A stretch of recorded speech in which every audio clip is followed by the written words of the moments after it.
Hi, I'm Danny Ramos, and welcome to this week's edition of Hispanic Speak Out TV. We've been on Bright House Cable now for 15 years on Channel 49, bringing you political invention, our interpretation of what politics is in the Hispanic community and in the community at large, and how Hispanics affect the larger community. Tonight, I'm doing a commentary again, as I did last week, and we'll be keeping this up going forward. Last week we talked a little bit about Oreo cookies, and I decided to extend my thoughts on Oreo cookies this week to give you a perspective, a different perspective.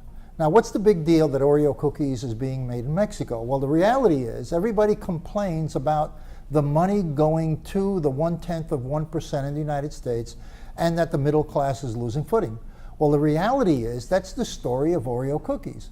Because the fact of the matter is, Oreo cookies is owned by the 0.1%. So what happens? They fire whatever 10,000 or 15,000 people in the plant that make Oreo cookies. Those jobs now go to Mexico, okay? And the increased profits, because the Mexicans in Mexico are only making $1 to $1.50 an hour as compared to maybe $15 an hour, the workers in the United States. All of that extra money goes back into the United States, into the pockets of the 0.1%. So the 0.1% gets richer, the middle class gets fired, and Mexicans in Mexico get more jobs. That's what's going on across the board in major corporations. When major corporations leave the United States, they're leaving the United States for a reason. The corporations are making more money.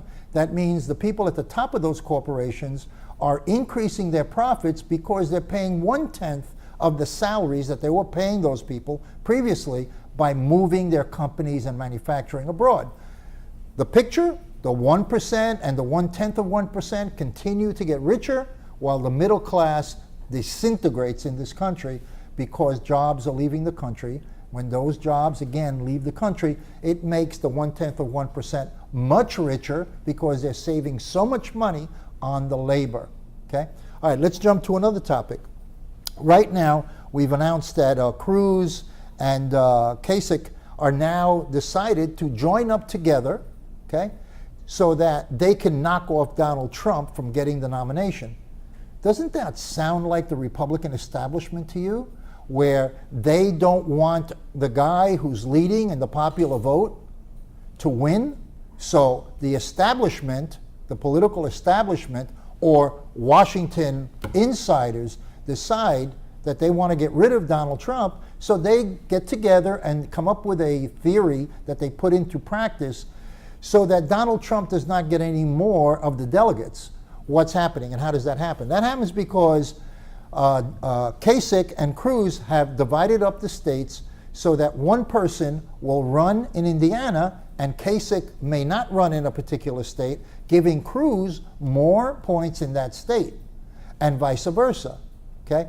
This is exactly what the American people are upset about. They're upset about politics and group politics to knock off the leading contenders that the voters want. I'm not saying I'm for Donald Trump. What I am saying is what Cruz and what Kasich have done is exactly what the political machine is all about in this country. In other words, let's get our guy in and the heck with the voters who elect. Stay tuned, and we're going to go into our discussions right now, a commercial break, and then we'll go into some interviews and discussions. Thank you.